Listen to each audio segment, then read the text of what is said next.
Everyone, आज हम संचार प्रक्रिया के आधारभूत तत्व एलिमेंट्स ऑफ कम्युनिकेशन की चर्चा करेंगे।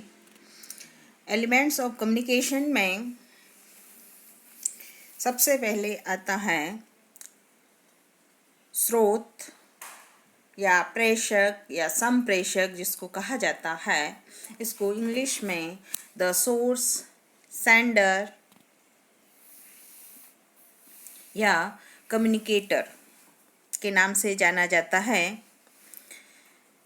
यहाँ से संचार की प्रक्रिया प्रारंभ होती है ना। संचार प्रक्रिया में प्रेषक वह व्यक्ति है जो सूचना को प्रेषित करता है। इसलिए संवाददाता को अपनी सूचना की पूरी जानकारी स्पष्ट होनी चाहिए। वह बोलने वाला, लिखने वाला, शिक्षक, प्रबंधक, कोई भी व्यक्ति हो सकता है जो कि सूचना को भेजता है। यह सूचनाओं का संकेतीकरण भी करता है, इसलिए इसको संकेतक या इनकोडर भी कहा जाता है, क्योंकि जो मैसेज भेज रहा है उसको लिपिबद्ध करता है, इसलिए इसको इनकोडर या संकेतक भी कहा जाता है। संप्रेषक संचार माध्यम का चयन भी करता है। उसका कार्य मात्र तथ्यों, विचारों, सूचनाओं आदि को प्रेषित करना ही नहीं, बल्कि लोगों की मनोवृत्ति को परिवर्तित करने का भी वो प्रयास करता है। इसलिए संप्रेषक में कुछ गुण होने आवश्यक हैं, जैसे विषय का सही और संपूर्ण ज्ञान उसे होना चाहिए, संचार निपुणता होनी चाहिए, उसमें विभिन्न संचार माध्यमों की उसे पूर्ण जानकारी होनी चाहिए, ताकि किसका प्रयोग किस रूप में कैसे करना है। संप्रेषक नई जानकारियों को प्राप्त करने में रुचि लेने वाला होना चाहिए। संप्रेषक का अपना व्यवहार जनहित को ध्यान में रखकर प्रेमपूर्ण, सौहार्दपूर्ण होना चाहिए। संचारकर्ता का व्यक्तित्व जो है वो संतुलित होना चाहिए। उसमें सहिष्णु, दयालुता, विनम्र, मित्रवत, निस्वार्थ की भावना कुट कर भरी होनी चाहिए।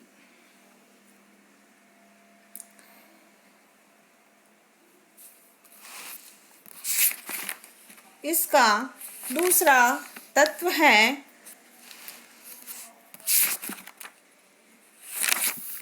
संदेश। संदेश संचार प्रक्रिया की वह विषय वस्तु है, सामग्री है, जो तथ्यों, विचारों, आदेश, निर्देश या शिकायत किसी भी रूप में हो सकती है।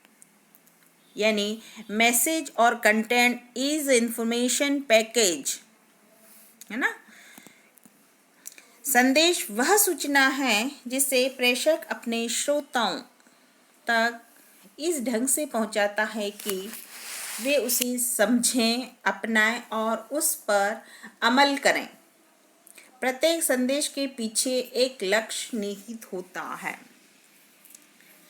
प्रभावी संदेश के लिए उसमें कुछ गुण होने आवश्यक हैं, जैसे संदेश लक्ष्य के अनुरूप होना चाहिए, संदेश सुव्यवस्थित रूप से संगठित होना चाहिए, संदेश संचार माध्यम से अनुरूप प्रभावी और रुचिकर होना चाहिए, संदेश सरल, व्यावहारिक, सस्ता, प्रभावशाली और दोहराया जा सकने वाला होना चाहिए।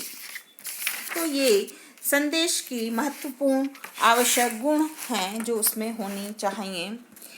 तीसरा तत्व है संकेतीकरण। मैंने संचार प्रक्रिया में आपको बताया था, संकेतीकरण का मतलब है जो संदेश प्रेषक है उस संदेश को लिपिबद्ध करता है उसे संकेतीकरण या इनकोडिंग कहते हैं।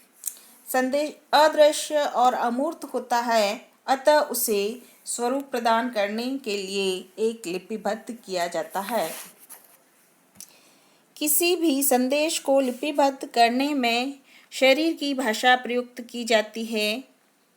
वाणी, हाव भाव, मुख मुद्रा, हाथ आदि के माध्यम से संदेश को कूटबद्ध किया जाता है। व्यवसाय में आजकल कई संदेशों को कंप्यूटर भाषा के द्वारा लिपिबद्ध किया जाता है।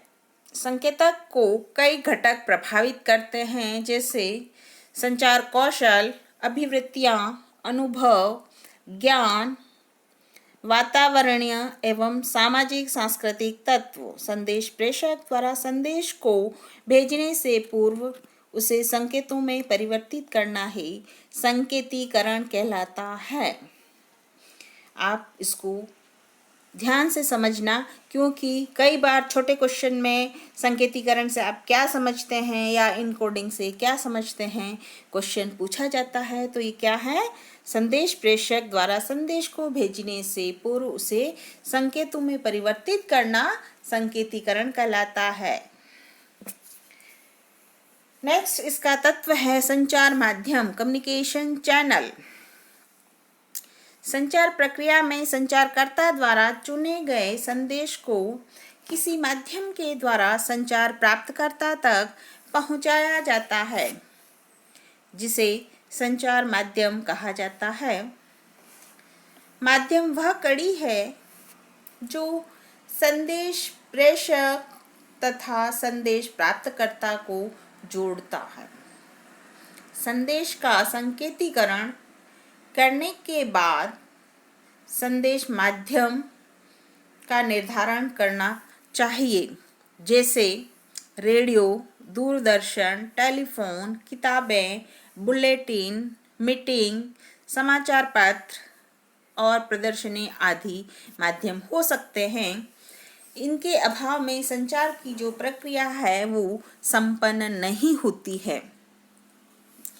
संचार माध्यम का चयन करते समय कुछ महत्वपूर्ण बातों को ध्यान में रखना आवश्यक है, जैसे संचार माध्यम की कीमत न्यूनतम होनी चाहिए, संदेश के उद्देश्य को पूरा करने वाला होना चाहिए, संचार माध्यम की समय पर उपलब्धता आवश्यक है, माध्यम में देखने, सुनने और क्रिया करने की सुविधा भी होनी चाहिए।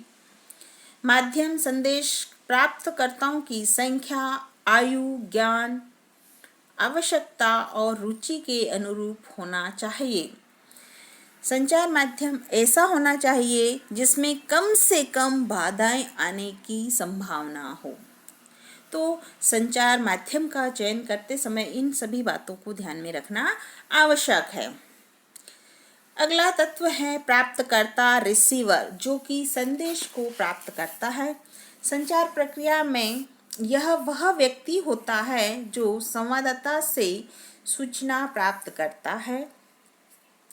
संचार की प्रक्रिया तभी पूर्ण होती है जब संदेश प्राप्तकर्ता द्वारा प्राप्त कर लिया जाता है और संदेश प्राप्तकर्ता एक व्यक्ति या व्यक्तियों का समूह हो सकता है ना। तो जो संदेश को प्राप्त कर रहा है वो रिसीवर होता है, संदेश प्राप्तकर्ता होता है। अगला तत्व है संदेश वाचन, जिसको हम डिकोडिंग भी कहते हैं। संदेश प्राप्तकर्ता संदेश प्राप्त होने के बाद उसकी व्याख्या अपनी भाषा में करता है, अपनी समझ में करता है, अपने ज्ञान के अनुरूप करता है, या अपने शब्दों में, अपने संकेतों में, अपने चित्रों के माध्यम से करता है, जिससे उसका अर्थ जो है वो उसको स्पष्ट हो जाए, वो उसका वास्तविक अर्थ समझ सके। प्राप्तकर्ता सूचना ग्रहण करने के पश्चात उसकी डिकोडिंग संकेतक रूपी सूचना भाषा या शब्दों में बदलता है, जिसको हम संकेत वाचन कहते हैं, है ना। तो आपको संकेत वाचन और संकेतीकरण दोनों को ध्यान में रखना है। इसका अंतिम तत्व है प्रतिपुष्टि, प्रतिक्रिया, फीडबैक, रेस्पॉन्स या रिएक्शन। संदेश प्राप्तकर्ता द्वारा संदेश के प्रति दी गई अपनी अभिव्यक्ति ही संदेश प्रतिपुष्टि या संदेश प्रतिक्रिया कहलाती है। क्या मतलब है इसका? कि संदेश प्राप्तकर्ता जो है वो संदेश को प्राप्त करने के बाद में उस संदेश के प्रति अपनी जो भी अभिव्यक्ति करता है वही उसकी प्रतिक्रिया है, वही उसका फीडबैक है। यह संचार प्रक्रिया का अंतिम चरण है, लास्ट बिंदु है, जिसकी सहायता से संप्रेषण की प्रभावशीलता की जांच की जाती है कि हमने जो संदेश भेजा है वो कितना इफेक्टिवली भेजा गया है और उसको उसी रूप में, उसी अर्थ में रिसीवर ने रिसीव किया है या नहीं किया है, कितना किया है, या उसमें क्या कमी रह गई है, की जानकारी जो है वो फीडबैक के माध्यम से ही मिलती है। इसके द्वारा संचार की गति को नियंत्रित किया जाता है। संदेश की व्याख्या कैसे हुई इसकी जानकारी भी इसी से मिलती है। इसीलिए प्रतिपुष्टि एक शक्तिशाली उपकरण है जिसके द्वारा कमी को दूर किया जा सकता है। तो इस प्रकार हमने संचार प्रक्रिया के जो मुख्य तत्व थे, एलिमेंट्स थे, उनकी जानकारी प्राप्त की। उसमें एक बार पुनः दोहरा देती हूँ। सबसे पहले है स्रोत, जिसको प्रेषक संप्रेषक भी कहते हैं। दूसरा है मैसेज या संदेश।